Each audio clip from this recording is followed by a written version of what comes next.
Oh, hey.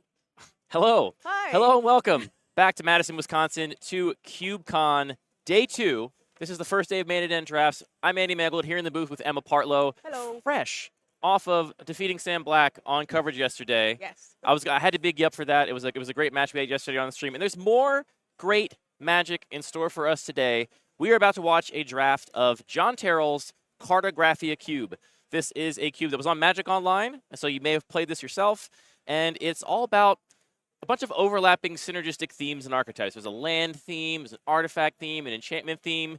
You played this cube, haven't you? Yeah, so one thing I really like about this cube, as you mentioned, there's like 3 points within the cube, right? So you have an emphasis on artifacts, you have an emphasis on lands and enchantments. One thing I really like about this cube is how there's 2 of each fetch land.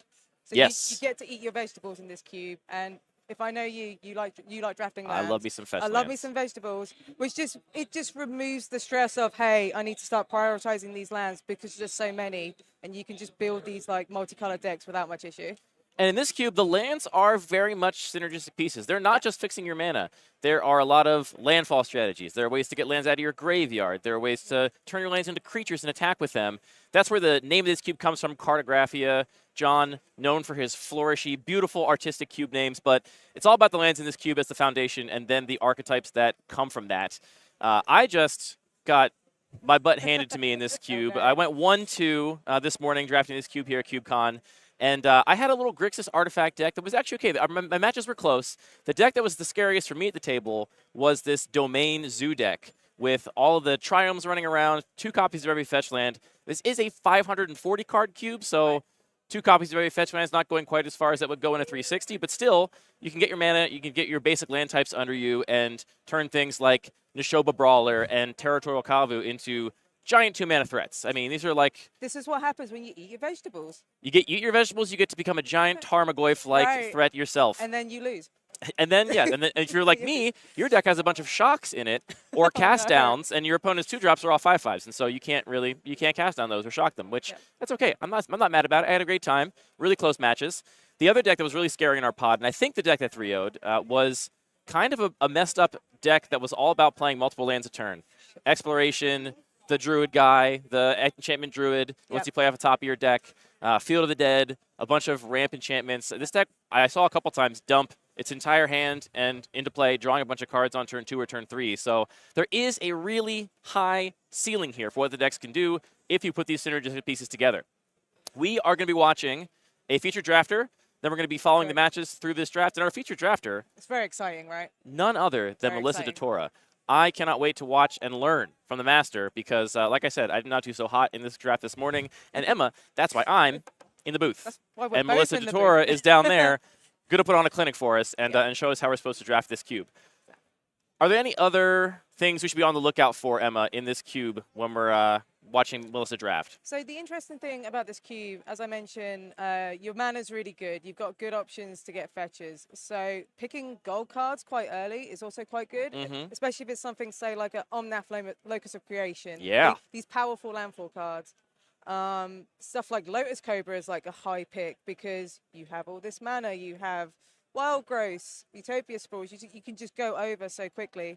Another card that I would be liking to pick quite high is like Corvold, Faker's King, for all the sacrifice stuff. Rakdos Sacrifice is a really good archetype in this cube, so splashing that just seems really fun. Corvold tabled at my draft twice. What? I got it like second to last pick, and I actually couldn't play it. I had no green in my deck. Oh, that's sad. Well, I had a little bit, not enough to play a Corvold. I had to eat my I had to be disciplined and not try and greedily splash Corvold, even though I wanted to, because it's very cool. I agree that card I think is very good if you're the right deck for it. And then you have so you have your artifact cards as well. So stuff like Cyberdrive Awakener is really good. So it's a blue crate here for artifacts, essentially. Yeah, it ends games. It does. That will definitely end games. It turns your treasures into 4/4s, which just seems really sweet. A lot of these cards people won't quite realize because they're all from like Commander and ancillary sets. Yes. So when you have, say, what is this Cyberdrive Awakener? I've never seen this card before. And then it kills you. And then you're like, I'm not going to forget this card now. This comes up a lot, I think, in cubes these days because there are so many cards printed in supplemental sets now.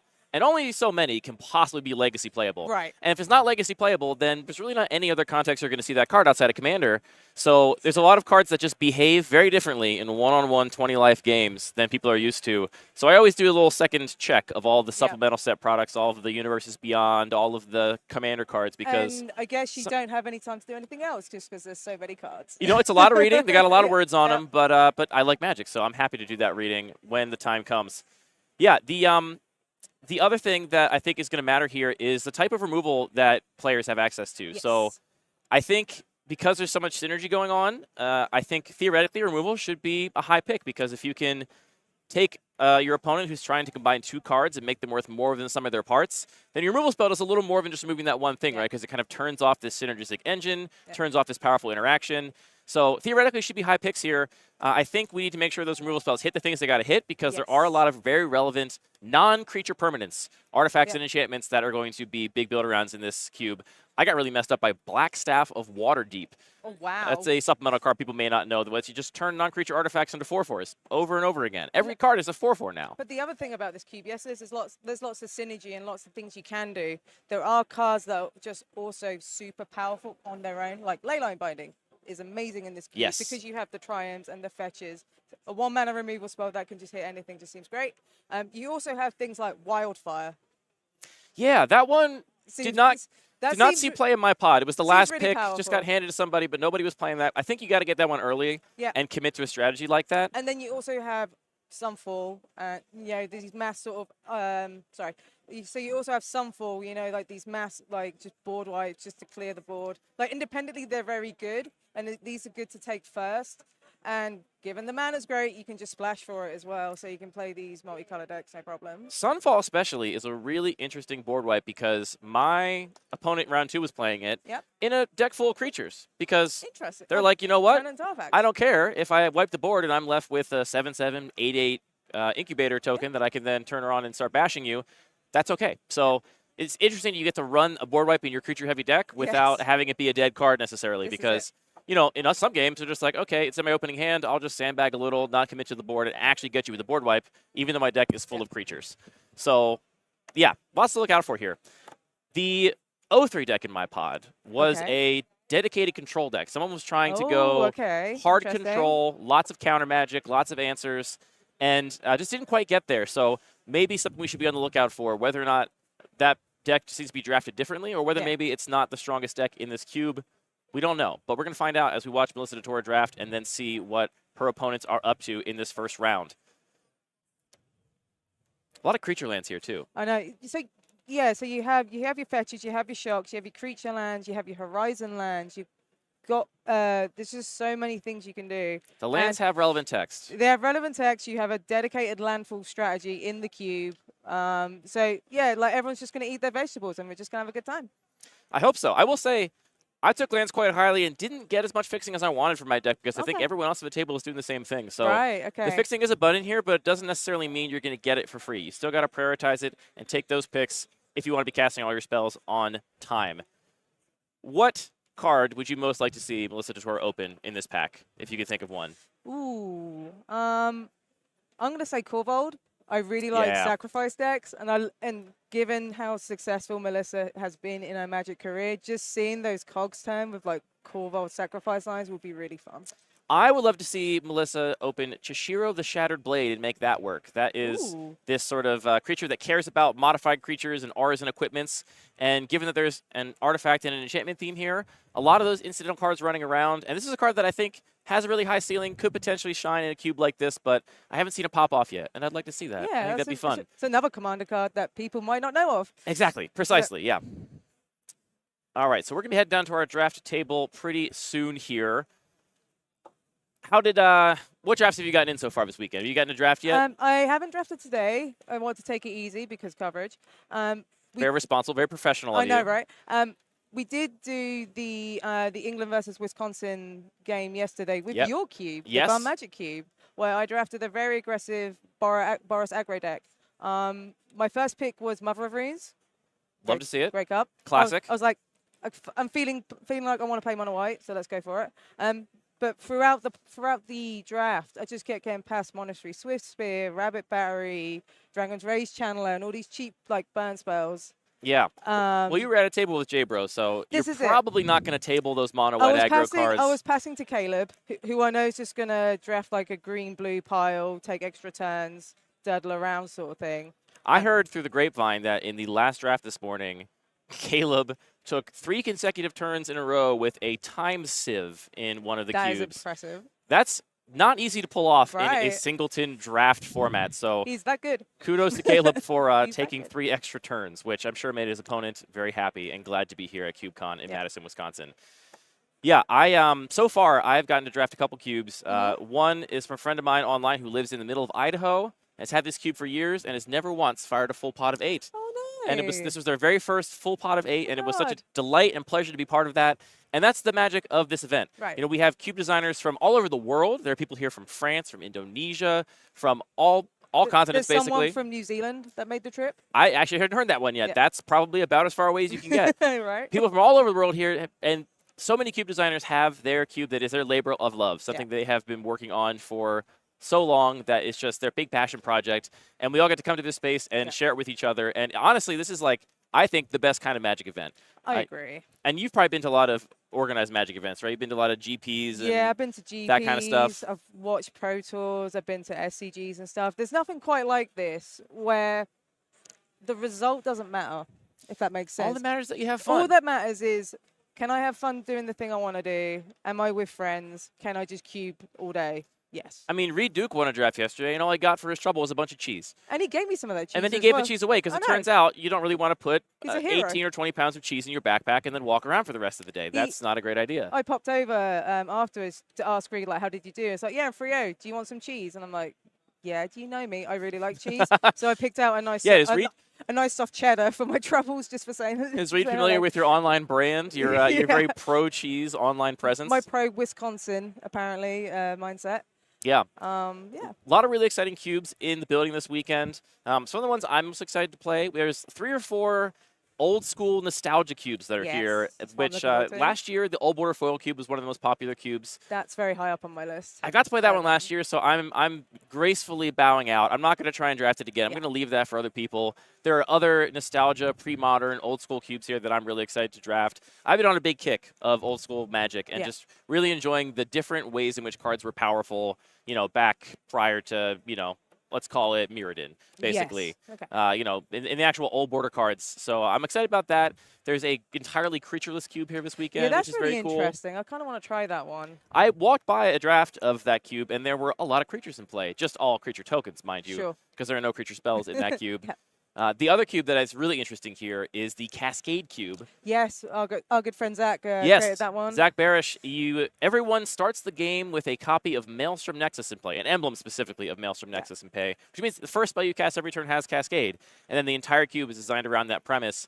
And it's this really fascinating, powerful, interesting environment that I think we're all still collectively trying to figure break, trying to get to the bottom of it and figure out how it ticks, because there's so much you can do. The pitch spells are amazing. Yeah, I found out Venerated Loxodon's great in that cube because it's Convoke, and then you get to Cascade into it. So I immediately want to play it because that's one of my favorite cards. If you wanted a cube where Soul Talisman and Ancestral Vision and Lotus Blossom are broken, Lotus Bloom are broken, that cube, all your 1-drops just turn into whatever your single 0-drop is. You just get Black Lotus every first turn of the game. It's pretty good. That seems great. And that's the beauty of cubes like this, is you can really design a cube to make any card shine. And we actually did a little analysis, and there's thousands and thousands and thousands of unique cards in the cubes around the room this weekend. A huge number of unique cards. So if you like a card and you want to see a card shine, CubeCon is a place where you can play in an environment where any card you could possibly dream of could be the best card in the pack. Yes. There's even a boat cube. So, you know, I'm sure that some of the pack one pick ones from the cube where the cards all contain pictures of boats. I bet some of those cards are unsuspecting pack one pick ones where you're like, well. It's like that. So I take my cube, the Peasant Cube that I have. There's a card called Centaur Glade that people just don't realize how good it is until they die to it because someone else has taken it. I'm glad you're telling me this now, because I plan on trying to draft your cube this weekend, and I shall not be passing Centaur Glade. People disrespect Centaur Glade, and it's like, why? It just makes free freeze. And I'm like, you'll see. Oh, You'll see. oh, you'll see. You'll see. Just You'll see. let me get that. It just makes 3 threes down on a recording here. Let's Yep. get that signed and put in ink so we can have that to hold against you once you're dead to all these centaurs. Yep, right. Are you as a cube designer, I also have a cube in the main event. Are you worried that some part of your cube is going to be broken and you're going to have people coming up to you all weekend saying, I keep losing to this. What the heck? You messed up. I mean, it's really hard to get everything right, if that makes sense. Mhm. I'm a little bit worried about a few aspects of my cube, but the best thing about it is I'm in the best place to get the best feedback because everyone here plays cube. Yeah. And I can take that information away and go, cool, I can change that for next year's CubeCon. Yeah. And just keep improving on it. This year, too, a little behind the scenes. Let's just peel back the curtain a little bit for a second. The way pools are being registered this year is everyone's taking pictures of their pools, basically. So as cube designers, I believe at the end of the weekend, we're going to get pictures of every single draft pool from our cube paired with the records of those draft pools, which excellent. I cannot wait to dive in and start to analyze because, I've played my cube hundreds of times in my local play group, but there's probably 20 or 30 people in the rotating cast in my local play group. It's still ultimately a pretty small pond. Yeah. Here, it's being drafted, at least 6 times, maybe more if it's one of the cubes drafted for top 64. And each time, that's 8 brand new people that have never played the cube before. So, this is the kind of stuff that most cube designers never get access to unless you're lucky enough to design a cube for Magic Online or something. You don't get to have your cube drafted by this many strangers. So I'm really excited to get my hands on that and see what improvements I can make to the cube. I just want to comb through the data post-CubeCon and just be like, yes. Oh, yeah. Yes. I'm going to spend a long Saturday looking at all those pools and just mulling over it and seeing what is outperforming my expectations or underperforming my expectations. Well, this is it, because when it comes to Cube, yes, there's a main event. Yes, there's a competitive aspect to it. But at the same time, somebody will sit down and go, I just want to draft mono red. I want to draft the most dirtly Simic control deck possible. And that's also fine. And depending on the cube, you can just force that and still have a good time. Yeah, like I said, it's all about the fun here, unless you really want that cheese plate, in which case you got to come here with your spike hat on and try and really. Duke is what you need. You got to beat Reed Duke. You got to beat Melissa DeTore. You got to beat Gavin Verhey. You got to beat Sam Black. You got to beat Caleb Durward. You got to beat Jamie Topples. There's a lot of people you got to beat if you want to get there, but that's the beauty of this event. Yeah. All right.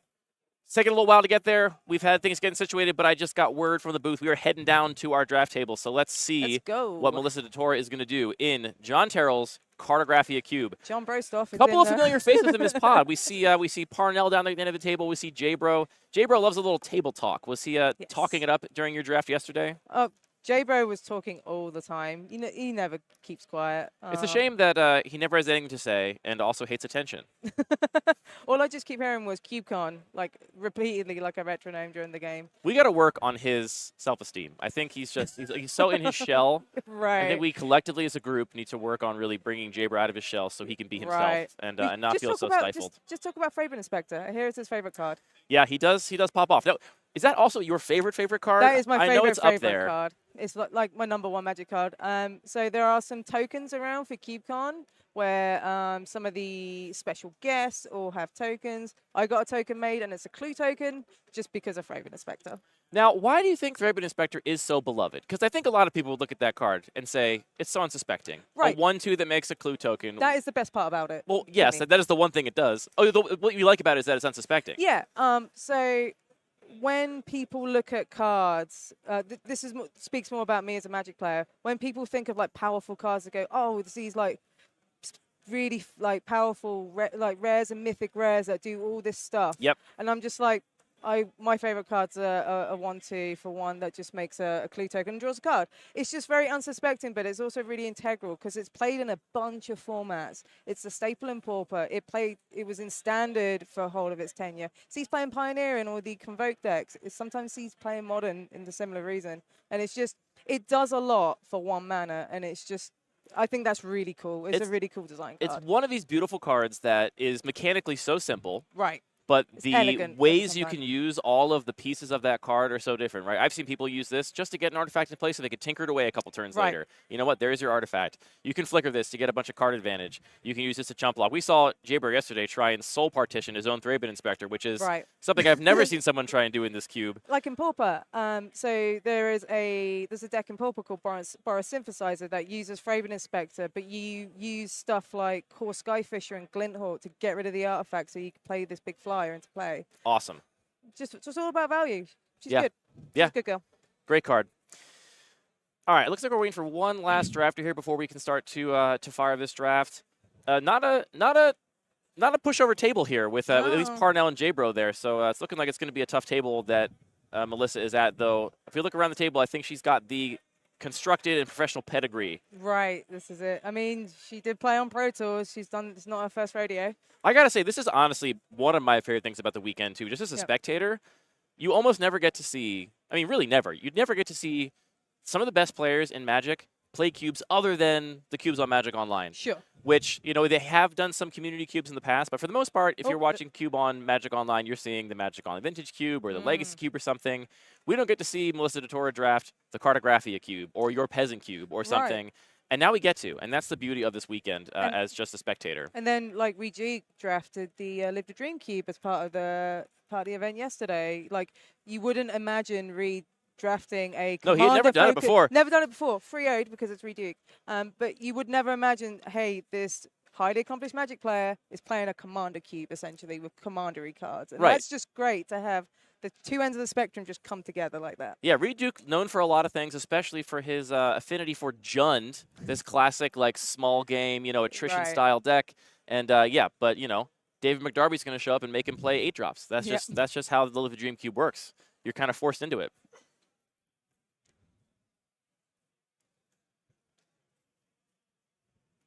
Should be beginning the draft any minute here now. Drafters just getting familiar, getting to know each other. Get some small talk in. The camaraderie is great here this weekend. You know, everybody is here for the same reason. Everyone's here because they love Cube. And, you know, whenever I play in any other Magic event, I'm always asking people what formats they play. They always say Commander. I always have to explain what Cube is. And here it's not that. Here it's what kind of cubes are your favorite cubes? Do you have your own cube? You know, what's your favorite draft you've done all weekend? What are you hoping to play this weekend? Exactly. Really exciting stuff here at CubeCon. This is our second annual CubeCon. Going to happen again next year, I hope. I don't know if they've 100% guaranteed that, Fingers crossed. But they are definitely working towards it. So hopefully this will become an annual ongoing event here in Madison.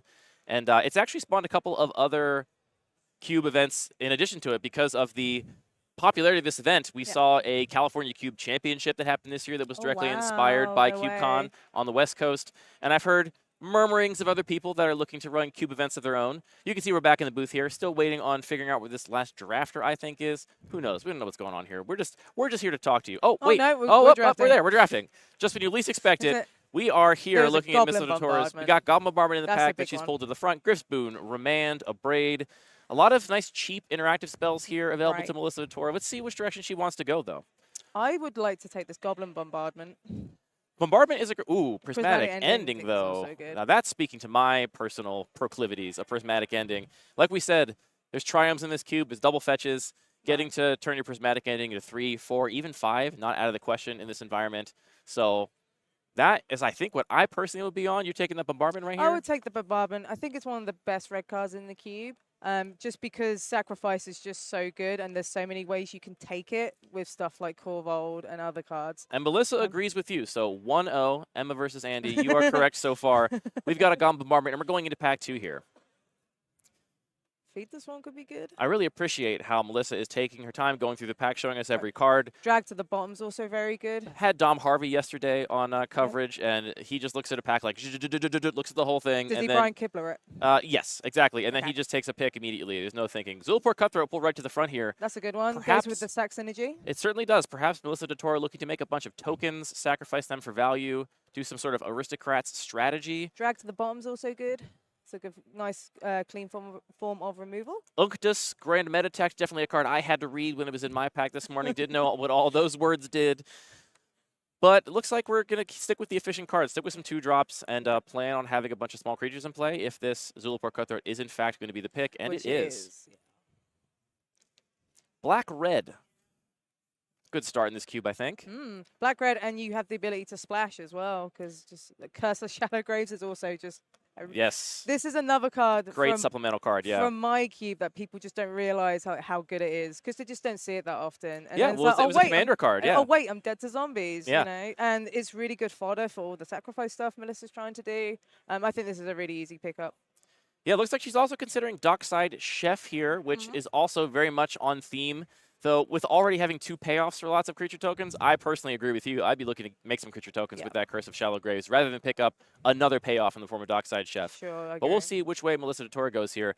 I will say one thing that I note about black in this cube is that it, for the most part, doesn't have answers to 2 of the most problematic card types, which are artifacts and enchantments, unless they're creatures. In recent years, we've gotten a couple of enchantment removal spells in black, and this cube may be running them. I'm not actually sure, but even if it is running all of them, there's only like 2 or 3. There was a Feed the Swarm in the last pack, so hopefully that there comes you go. back around. There you go. That comes back around, that would be really nice. Other standout cards in this pack, Torrential Gearhulk has a really high ceiling here. I had Torrential Gearhulk Goblin Welder in my deck and got to go off a couple times with that. Goblin Welder is very good. That was fun. It's really good in the Artifact Mirrors. But we see the Curse of Shallow Graves going into Melissa's pool. We've already got ways to generate tokens. We've already got ways to kill people with them. I mean, the deck's done, right? Just play this. 37 lands, those 3 cards. What could go wrong? Let's go. It's a very good start as well. Like just getting those 3 cards that Ragdoll Sacrifice needs to pop off. So it's a really good start, even though it's just 3 cards. Yeah, I mean, I think we already have a synergistic engine with our first 3 picks. We're only in 2 colors. We've been very diligent and very disciplined with our picks. Nothing high mana value, nothing multicolored yet.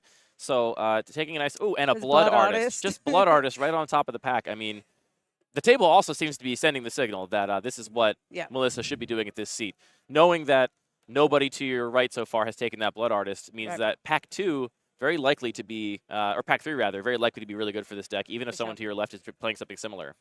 And the card I do want to bring up in this pack is Doomweight Giant. While Melissa can't play Doomweight Giant in this deck because there isn't an enchantment theme going. Well, not yet. Well, not yet. It is a blood artist that Melissa is picking. Yep. Enchantments are a big part of this cube, right? And just having a Plague Wind when you play enchantments just as brutal. It's just this really good way just to clear the board. This, I believe, also a commander card, right? This was not printed. Was it in standard? It was in Theros. It was in Theros. It was Actual Theros standard. Okay. Constellation was a Theros mechanic. Gotcha. But no, it was a big part of standard at one point. But if there is an enchantment player at the table, that Doomweight Giant is going to be a high priority. Just being able to play an enchantment, kill the board. And the thing about those high mana value synergistic cards like that is sometimes you just want a 6 mana 4/6. You know, it's a good beater. If you don't have the synergy, you're as a consolation prize, you just get a big creature with power and toughness, and sometimes that's what you need once the game has sort of ground to a halt. It's not a bad top deck either. If you just need someone to just play this big creature and just go to town. We are zone drafting here at CubeCon. That's one of the few rules of the weekend. For those that don't know, zone drafting, you can only put 1 pack between you and your opponent, so it makes things go a little slower sometimes, but it's way easier to not get the packs confused as they're going around the table. Here, so far we've seen nothing really in Melissa's colors that are super appealing. Reckless Impulse is fine. That's a nice little draw spell. Ooh, there's your Thraben Inspector. Ooh, and there's Judith. You spoke too soon, Andy. The very last card in the pack. The last pack we had Blood Artist right on top. This time we have Judith, the Scourge Diva, all the way in the back. But we also have the Pain Train. Untethered Express is also here. Yeah.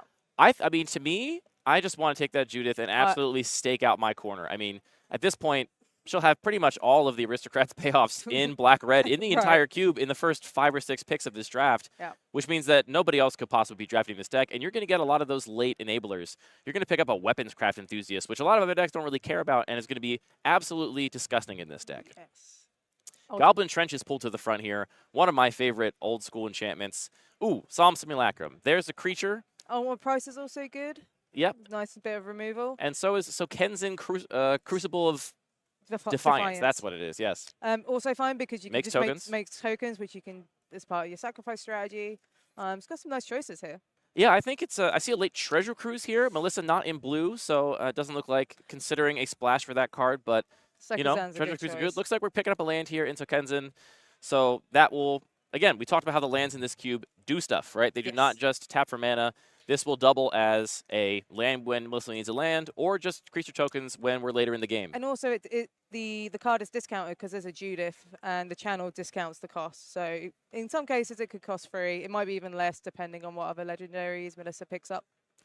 A really great start for this is really Melissa strong here. Start. Not only did... I mean, she's kind of gotten paid off just with her first couple picks, right? She didn't know that Judith and Blood Artist were going to be past her when she picked the Gamba Bombardment and Zulapur Cutthroat, but this deck is already hyper-focused. And we see a Den of the Bugbear right on top here, yet another land that makes tokens. So, I mean, who needs creature cards even? Right. Just make your lands, This is make it. tokens, and what else could you ask for? You got to play with fire. Painful Truths is also really good in this cube because Converge just works with all the different like land types. I love Painful Truths. I remember playing that in standard. That card was nice. Yeah, that's the kind of card I wish was still good in competitive Magic, you know? Radiant Flames was also a good one, which was the sweeper of that cycle in red. I like Den of the Bugbear here. Play with Fire might be fine. Looks like we're actually considering a white card perhaps too. Let me make sure I know what that one is real quick. That was like one of these supplemental cards. Is that Lord of the Rings? That is Tales of Middle-earth, yeah. It's Rosy Cotton. It goes infinite with... Rosy Cotton of South Lane. It goes infinite with... that is the pick, it looks like. Well, going into Mardu's fine as well, right? Like, Mardu Sacrifice seems good. There's a Voldaren Epicure. Only Can't Anvil's a nice payoff as well. Oh, absolutely, for sure. Only Can't Anvil, really good in this deck. Yeah, Rosy Cotton of South Lane, the white card we saw Melissa just pick. When it enters the battlefield, makes a food token, and when you create a token, you put a +1/+1 counter on target creature other than Rosy you control. So, is this part of a infinite combo with a persist style deck? Yeah, I can't remember the card off the top of my head. It was in Modern Horizons. It's got a tree on the I know. Only Can't Anvil is the pick here. Natch. Those two cards infinite combo each other, but I don't know if that card's in the cube. All right, we are back to the pack we opened. Griffspoon's still in the pack. That was one of the cards that Melissa at least pulled to the front. Here we have a Wizard's Rockets, a little mana fixing. There's a big 6-drop combustible Gearhulk here. I don't think the most appealing 6-drop. And if you're Melissa's deck, you really want a bunch of small creatures, not very few big ones. There really isn't much of an artifact synergy here either. Which not yet, yeah. Not yet. So I think Wizard's Rocket's honestly probably unlikely to make the main deck. The one thing it does work with is Only Called Anvil, because you can sacrifice non-creature artifacts with the Anvil to get that thing going.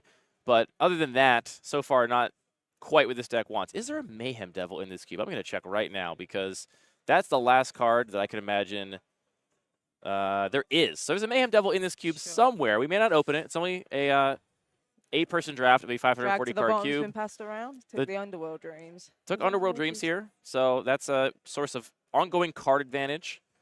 Keep those small creatures flowing. Yeah, Mayhem Devil, I think, would be the most intense, amazing pickup for... And with all the fetch lands, it just makes Mayhem Devil even better. Mayhem Devil is, I think, low-key one of the trickiest and most frustrating cards to play against in singleton cubes, because you forget how many things sacrifice. You know, I had an opponent in a cube draft recently play the Liliana of the Veil and downtick to make me sacrifice my Mayhem Devil. I was like, oh, so sad. I guess I'll also kill Liliana on the way out. You know, like you just forget these things when you're playing against that card. People forget it with fetches. People forget it with treasures and clues, and it's just like, yep, you're gonna take one. You're gonna take one. Yeah, I've got the gold section of this cube pulled up here, and so far Melissa has 2 of the 3 red-black sacrifice signpost payoffs. So Mayhem Devil being the lone one that is not already in Melissa's pool, and we're only halfway through pack 1. Right. So the packs have broken extremely well for Melissa. This one, not so much. We're getting late in the pack here. Mostly blue cards left, plus a Hopeful Initiate and an Audacity. We do have that Rosy Cotton of South Lane, so probably Hopeful Initiate here, just speculatively. Maybe there's a situation where you want to side that in. I will say the activated ability on Hopeful Initiate, very relevant, and also really good with Rosy, because you can take those counters off of any creatures you control. One thing people just don't understand, they think they have to be on the Hopeful Initiate. It's like, nope, it can be on any of your creatures. And the second you do that, the opponent will be like, what? And then read it, and it's like, oh, okay. Yeah, you can play your Hopeful Initiate onto a board that is already full of creatures with +1/+1 counters on them, and just immediately have that ability live, and just start machine gunning down your opponent's artifacts and enchantments, of which, again, there are many in this cube. Very important for this cube. The disenchants are really good, especially the main deckable disenchants, because it's not every deck that's going to have targets for you, but it's most decks probably. So when you can fit a couple disenchants in your deck without having to sacrifice for narrow cards, you know, I saw Citizen's Crowbar do some work in our draft. Ooh, that's a nice one. Just as a creature, you know, equipment that makes a creature token on ETB. It can also be a disenchant. It can also be part of a Stoneforge Mystic package. It just is kind of this little unsuspecting card that filled a lot of holes in one of my opponent's decks in my draft this morning of this cube. This pack 1 is really panned out for Melissa so far. Yeah, this is a really nice pack 1. Like, I feel like we're seeing some like main character bias here. Like, yeah. the universe wants Melissa's deck to be really good based on how this draft has gone. And obviously, also navigated perfectly by Melissa so Hey, far. I want to sacrifice, so I'm winning so far. Look, I want to watch Melissa play 3 rounds, so That too. We're I'm both also winning really here. excited because we're gonna follow the winner after round 1. So we'll see Melissa play against her opponent in round 1. Whoever wins, we will follow them all the way up the ladder to the 2-0 bracket to see who actually 3-0s this cube. So if Melissa keeps winning, we will get to keep watching Melissa, which is I'm not going to complain about that. I don't think the people at home are. Watch either. a pro go to work and just dice people up, chef them up. That'd be good. A little bit of a lag here at the end of the pack. Mm-hmm. Do my judge. Is there a player in your play group that gets down to the last 3 or 4 cards in a pack and then tanks forever? Yes. I feel like every play group has that one player. There's also that one player that they're not necessarily slow intentionally, but they just take a while to play. Melissa choosing a speculative Wildfire there over that Doomwake Sure. Giant. Now, Wildfire, talk about a card that's good with Mayhem Devil. Yeah. Sacrifice your lands. Just kill you. Just kill you. Picking up a Goblin Trenches here at the end of the pack, and then a white card of some renown that I did not get to see before Melissa added it to her pool. Strong pack A one. really, really good pack one for Strong Melissa. pack one. So I think what we should be looking for in pack 2, we have every payoff this deck could want. The lone exception in this list being Mayhem Devil. So Mayhem Devil would be amazing. That would be a gift from the heavens to get Mayhem Devil.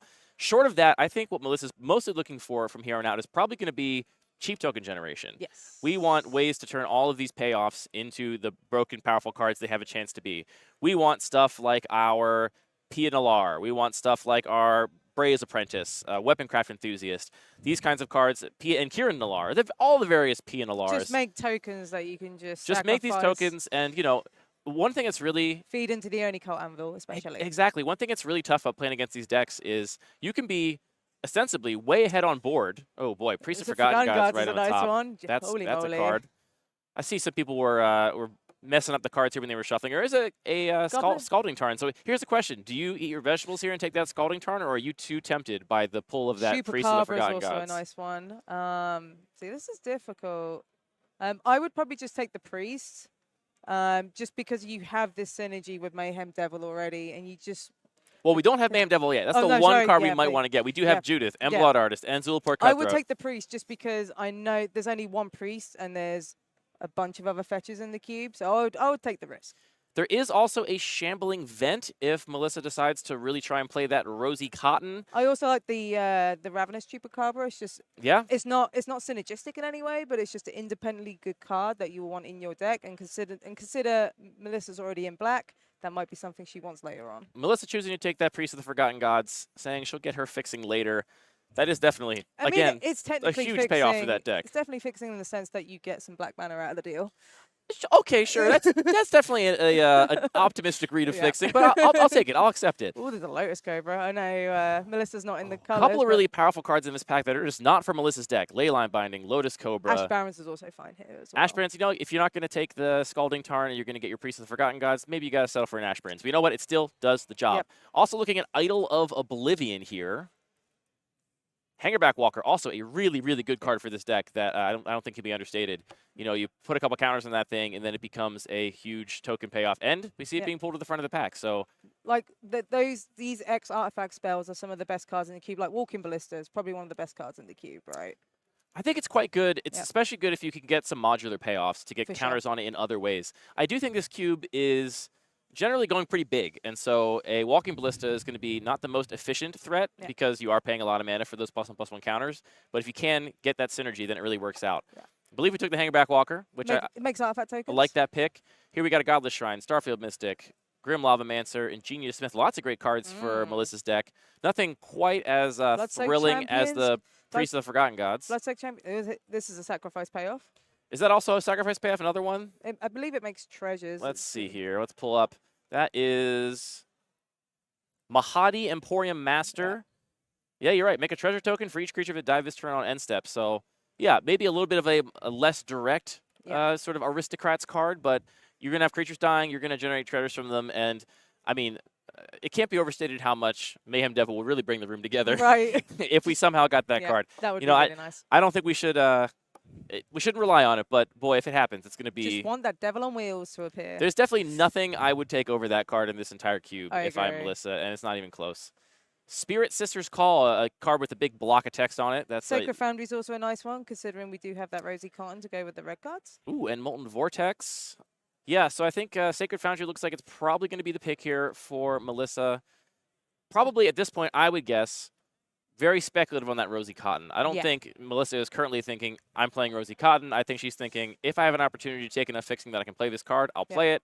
But I'm probably not going to prioritize fixing for my white above really great cards for my red-black deck. That's my guess as we're watching Melissa draft this deck. Agree.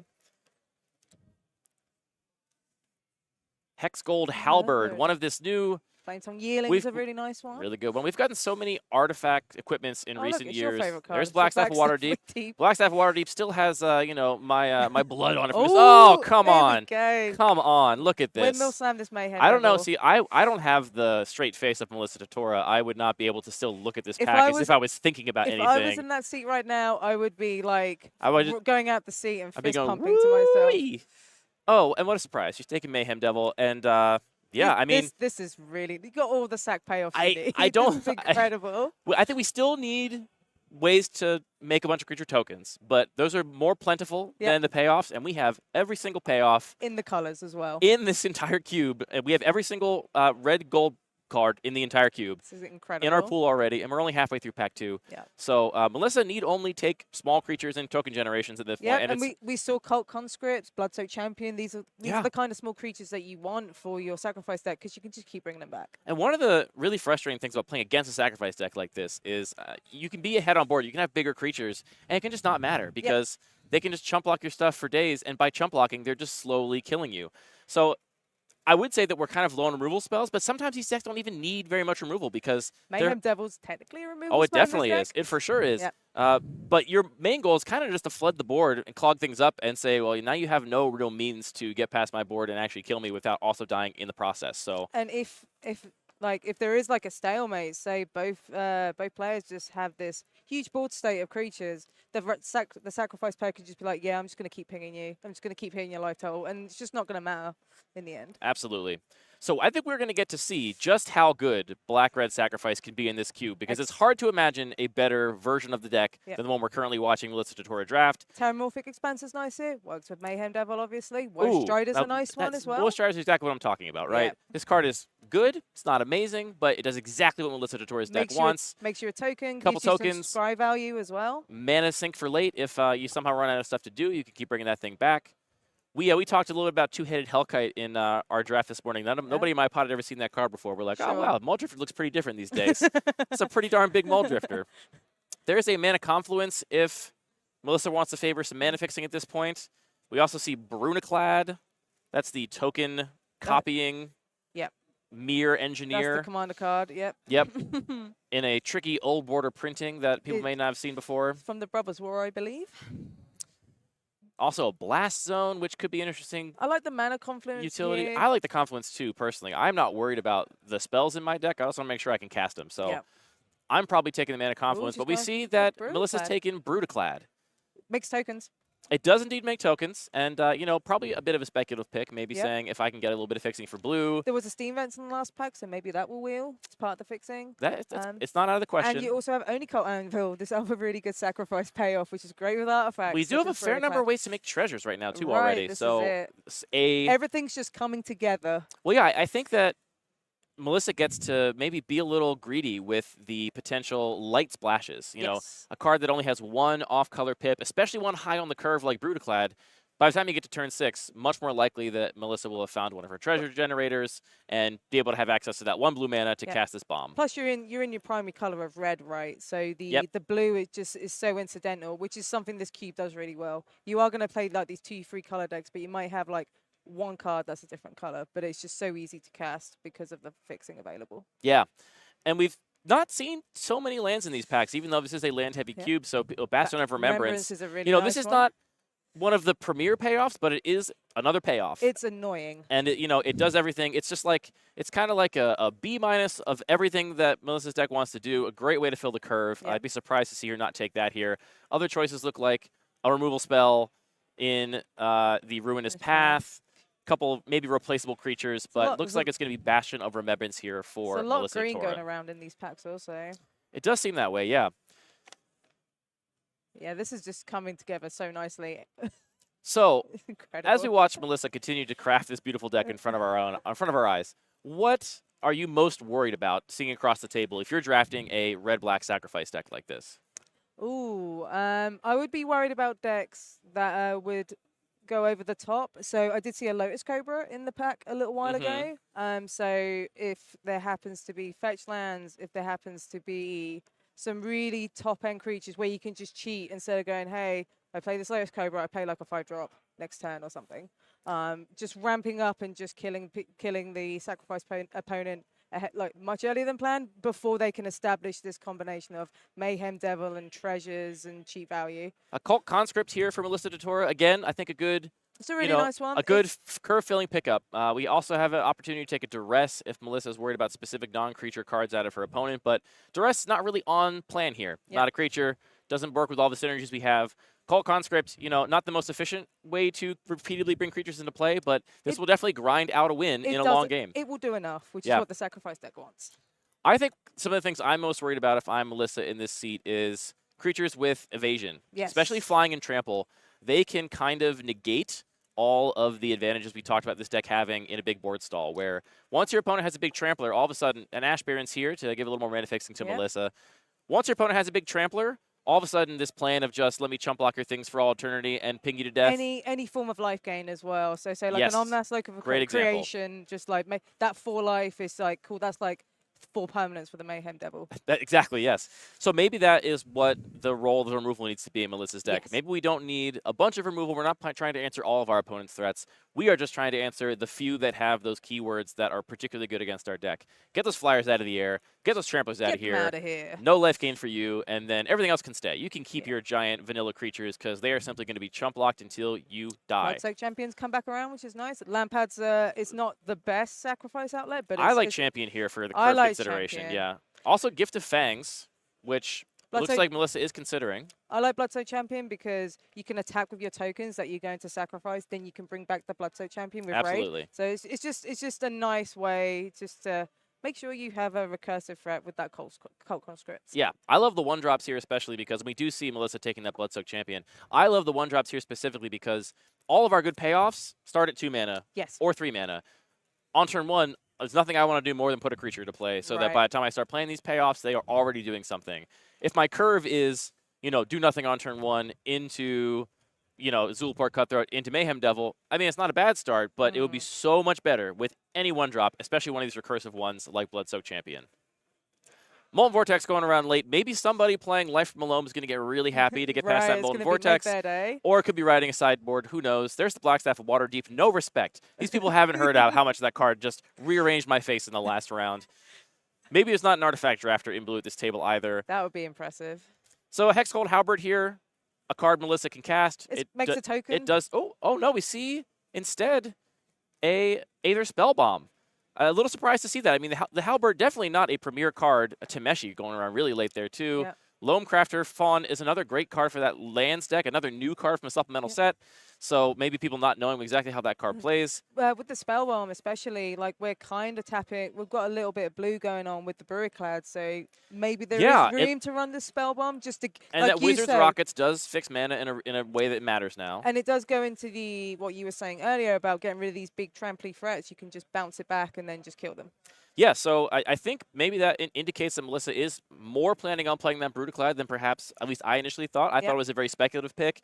Maybe Melissa sees it as a thing that's worth splashing no matter what, in which case the Spellbomb makes sense. Spellbomb great as a light splash too because if you don't have blue, you just cycle it. It's fine. And if you cycle with your Mayhem Devil in play, even better. Now you're doing great. So, yeah, interesting pickup there. I guess, Melissa just making the assessment that Halberd being a incredibly replaceable card for the deck. Right, like not a high pick, just like curve filler, basically. Making the assessment that this maybe potentially more high risk Aether Spellbomb, but we talked about all those cards that Melissa has to worry about, the Tramplers, the Flyers, things with life gain. That's an answer to those things. It just gives you a one-turn answer to it where you, at the point where it's like, I can kill you, I'm going to bounce your threat, let's do all the sacrifice stuff. Yeah, so, which, now that we're saying it out loud, this is why Melissa, again, is down to that table and we're in the booth. My first response was like, well, I guess we get Halberd here. But no, It makes total sense, I Yeah. think, why Melissa took that. Why take the Halberd, which is honestly probably going to be your 26th card you're going to cut anyway. Yeah, it's a bit mopey. It's not the kind of card that I would be excited to add, but it would fill out the deck that I'm drafting if needed. But we have every indication that this seat is wide open for Melissa, so I don't think she's worried about playables in the slightest. Getting a little peek at the deck passing to her. Thoughtseize on the top there. A lot of mana fixing. There's Looks a lot like of black in here. a lot of black well. here. So yeah, even though Melissa's fight deck for black. seemed quite open in pack 1, it was getting all those late payoffs. Their person passing them also playing black, white primarily. There's that life from a loam. Life from the loam. And so they did actually get that late Molten Vortex and that loam craft thing. The new commander card. It does the same there was also thing. a Gitrog monster, which works really well with lands. Yeah, for sure, absolutely. So another synergistic deck coming together right next to Melissa here at the table. I mean, what do we even want in pack 3? Fixing? I want blood crypts and bloodstained mires and Give me some fetch lands. just give me some fixing. Well, we got that Sacred Foundry. It'd be nice to have something for this blue splash, and maybe like a watery grave or. Did not get that steam vents on the Didn't wheel. get the steam vents. A watery grave would be nice. But I'll be looking for fetches, just ways to make sure I can tap these, because we've got a lot of gold cards, right? So we just want to make sure we can cast them. Boy, I'm so tilted that these cards are upside down in these packs, but that's all right. Melissa unfazed. Reinforced Ronin on top of this pack is a somewhat recurable card in the same ilk as those black 1-drops we've seen. Bone Shards is a really nice Bone pickup. Shards. This is exactly what we want for this deck, I think. This gives us those answers to those key threats we talked about, and it's also an on-theme synergistic answer. It's not just putting a murder in our deck. It's putting a card It's that a murder with synergizes. upsize. It's murder with so much upside. Also, we can discard one of those recursive 1-drops if we want, just get them back anyway. So Bone Shards, I think, does everything that Melissa is looking for here, given that there is no fixing in the pack, which I agree with you. I think that is the highest priority at this point because the deck, frankly, I think is cracked. Yeah. So all we need to do is make sure that we can actually cast our spells here and not get stuck mana screwed. Yeah. But when there's no fixing to take, Bone Shards, I guess we'll settle for a Bone Shards, We Emma. have the mana confluence as well, right? Was that taken? We did not take the Mana Confluence, okay. I'm pretty sure. I'm pretty sure we did not take Mana Confluence. So far, no dual lands. We have an Ash Barrens. And the Sacred Foundry. And the Sacred Foundry, but that's not actually fixing for our main maybe colors. for Rosy That's Cotton. just for Rosy Cotton if we decide to play that white. Just need some fetch. I haven't seen that many fetches. No, like I said, I think there's a lot in the cube, but I think people suck them up. I think they're... Arya, who's a really good sacker. Yeah, Arya, Widow of the Realm here on top. Focus a lot on artifact sacrifice. Heartless Axe also quite nice. Dress Down, one of my favorite cards in recent history. I had a judge call with a. There's so many judge calls. So many judge Caleb calls. was playing it yesterday. It's obviously. really complicated. Yeah. Dargo the Shipwrecker. Good Commander Legends card. Yeah, that one's got another paragraph of text on it. Also a pirate, I believe. Yes, it is. This kind of gives Melissa's deck a little bit of a different angle. So far, the entire deck is about going small, going wide. Dargo can use the same strategy of the deck of making a bunch of small creatures and instead attack on a totally different angle, which is to say a giant trampler. Right. So you can, if your opponent has some sort of answer to your wide board, or they have, you're suspecting, things like a Pyroclasm. Yes. I had the 4-mana Saga that makes a dragon and Pyroclasms. What's the card? I'm going to get it here in a second. The Elder Dragon War. Look, Melissa took the Dargo. There you go. So I had the Elder Dragon War in my pool, and that's a card that would really potentially mess up Melissa's day with dealing 2 damage to each creature, all of her small creatures. Yeah, because a lot of your sacrifice creatures... Feign the Broker here, another sacrifice outlet, but Savai Triome. And the tokens you create are very low power and low toughness, right? Yeah. So perhaps Dargo and... Ooh, the Blood Crypt. Now, do you take the Blood Crypt or the Savai Triome here? This is a really interesting question, I think. Savai Triome is the Mardu Triome. I would take the Blood Crypt. I would as well. Oh, my goodness, look at this. Feign the Broker instead is the pick. Melissa says, you know what? I'll just draw mountains and swamps in the right combination. I will simply get good, scrub. Yeah. That's what I will do. I would take the Blood Crypt over the Savai Triome just because you're running a low curve, essentially, of all these like cheap threats and sacrifice creatures.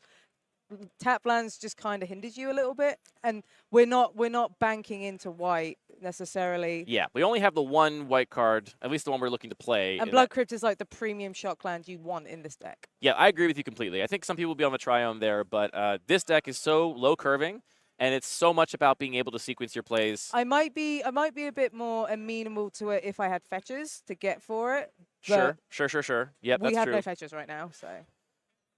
All right, but we didn't take the Blood Crypt. Maybe, honestly, Might wheel. Melissa, that is, I think, way more likely to Yeah. wheel than any other one because, again, we have every single red, black, gold card in the entire cube. So it's, I think, still pretty likely somebody else is going to Makeshift use it to do a munitions are light a nice one. splash or something. Scrappy Scrounger's really good here. Scrap Heap Scrounger is definitely another kind of thing. Here, I think you got to take the Scrounger over the munitions. You know, munitions is cool. It does what the deck wants, but you have so much of that, and I think you want more of the fodder in the form of Scrounger. You want more of the fodder, and it's also only Colt Anvil fodder as well. It absolutely. For some reason, someone in my local play group started calling Scrap Heap Scrounger Scrongo Beepus. We don't know why, but that's what we all call it now. That's a great name. Scrongo Beepus for Melissa DeTora. This is what we get to say in the booth when we're not Wizards employees. We get to call cards Scrongo Beepus, and they can't stop us. Lava Claw reaches there. Ooh, we have a Corvold. No green which is at all, except for our treasures. Yes. So this will be an interesting pick to see where Melissa goes here, because we have a fixing land in Lava Claw reaches. I think not a premier one because, again, it comes into play tapped. And I think in terms of just raw power level, one of the less powerful creature lands. It's one of the most forgetful man lands, It's a lot closer to a Guildgate here than some of the other creature lands would be. I would be tempted by this Corvold just because I'm greedy. There we go. Melissa agrees. There's the Corvold. I actually, I've lost count of exactly how many treasure makers we have in our deck. And that would definitely inform my willingness to take a Corvold here. Hidden Stockpile is really nice because we do have access to that white splash. Also got Goblin Banneret if we want. Another just cheap creature. Callous Blood Mage. What does that one do? Oh, it's the ETB does a bunch of stuff. It's Strixhaven. So a creature printed in the last 2 years. ETB does a bunch of stuff? It's from Strixhaven, which was one of the most wordiest Magic sets ever. So. All right, let's see if I can find that here. I think you draw a card, lose a life, and do some other things. Yeah, there's the battlefield. You can either make a token. So honestly, and I actually was looking up the card, didn't see what she took, but presumably it was the Blood Mage. And there's the battlefield, makes a token, which is exactly what Emma's going to want to do. And with some other options if she really needs to exile a card from a player's graveyard, for example, which does come up. The graveyard stuff matters here. Your opponent might have a really disgusting Life from Loam engine online, and you might just be like, you know what, let's just take that from you. Crucible of the Worlds is also in the cube, so if you have any land synergies and you want to bring those fetchers back, you just don't want the land decks to synergize with the landfall cards. This is a really good way just to be like, nope. Yeah. Not allow you to do anything. I'm, I feel like I'm always on a journey to learn more about how to play Cube better. And I got to say, I'm surprised to see Melissa not prioritizing fixing. I mean, we talked about going into Pack 3. It was the thing that you and I thought her deck needed most. And yet, we passed Blood Crypt, we passed Lava Claw Reaches, we passed the Vitriome. Steam Vents. Well, yes, that was Pack 2. We did pass the Steam Vents Pack 2. Yeah. So, Melissa not prioritizing it the same way that you or I would. And again, she's the one down on the table, and she's the one with the Pro Tour top 8 on her resume. So, we're going to be learning from the master here. Indeed. I think what we might surmise... We've got Devouring Sugarmore here. We might surmise... And Braids Arisen Nightmare. This card has a big block of text on it that all amounts to being good to... Oh, but Unearth, though, Unearth too. is nice. Also, if Melissa was interested in hate drafting in this in this draft, Planet Outburst is a really good one. Angel Invention is a really good one to pick up just because it's this... go wide but also go tall kind of creature. That's really good in the artifact decks. We've taken Braids Arisen Nightmare, though. Another payoff for the sacrifice deck. And this one also has a different kind of angle to it than the other payoffs in that it can start to really put the clamps down on your opponent and hinder their development as you are sacrificing permanents and forcing them to do the same. If you can generate more resources, just more game pieces than your opponent, then you get to turn that into a sort of, I mean, it's symmetrical, but you get to benefit from it asymmetrically in a way that is quite powerful. Erebos Black-Hearted here, getting a read from Melissa DeTora. Captain's Claw is a token generator.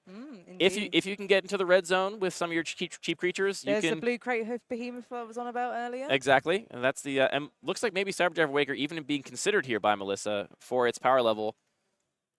That would turn every single treasure token in play, for example, into a 4/4 for a turn to just bash with. It also has flying, which is relevant as well. But Melissa's going to take the Erebos here, which I think is the correct pick. You know, Melissa took it, so I'm sure it's the correct pick. Erebos the Black-Hearted. Yeah, another payoff basically for a bunch of creatures dying. Get to draw cards and continue the flow of resources. I did not see a deck quite like this in my draft this morning, and now looking at Melissa's draft, it's like, well, this deck is for sure here. I mean, this deck is cracked. All of the signs are here, and I don't know how well this deck is going to line up against the meta, but I certainly know that if this deck is good, then Melissa has drafted a really good version of it. Agreed. Not Getting much- to the dregs of pack 3 here, you know, you never expect to get amazing stuff this late. Looks like maybe an Ethersworn Sphinx, which I'd be surprised to see her take that. Get this. Oh no, we're just taking the Sphinx, I guess. Can splash, but we do have blue and white cards. Yeah, I mean, if we can go off with something like And Oni we- called Anvil or the Emporium guy, that Cat Mahadi, we could get a situation where we could potentially And we do play a have, really cheap card like that, we also have these treasures as well. or play can that for turn- cheap, rather. Heartless Act is a nice one. Harvest Act and Arai is still in the pack. I'm taking the creature here, personally. Yeah. Looks like maybe Melissa's going to take the removal spell instead. Take that Heartless Act. We'll see if it ends up in the main deck or not. Here we get a go for the throat. Is a nice Signal one too. Pest, honestly, not nothing. If we do have a bunch of cheap creatures in play, that Signal Pest is another 1-drop. Go for the throat is the pick. It's like we're filling out with some removal here, which is a really nice call. Yeah, be curious to Good. see how much of this Melissa ends up main decking versus how much she wants to be able to bring in out of the sideboard when she sees those key cards that line up well against her go wide aristocrat strategy. Yeah.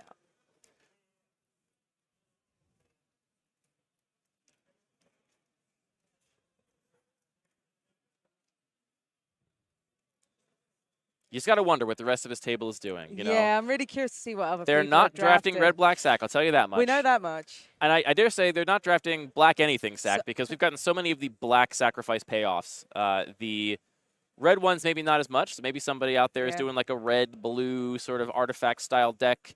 But we have not seen. I'm expecting someone at this table to be doing lands because that Lotus Cobra was going around. Yes. And it's a very good card. at Probably this one or two people doing some form of land matters deck. Just given how this cube is designed, there's so much of that theme running around that it's kind of inevitable. If you're playing enough green cards, you're going to have something that cares about lands beyond just being mana producing cards.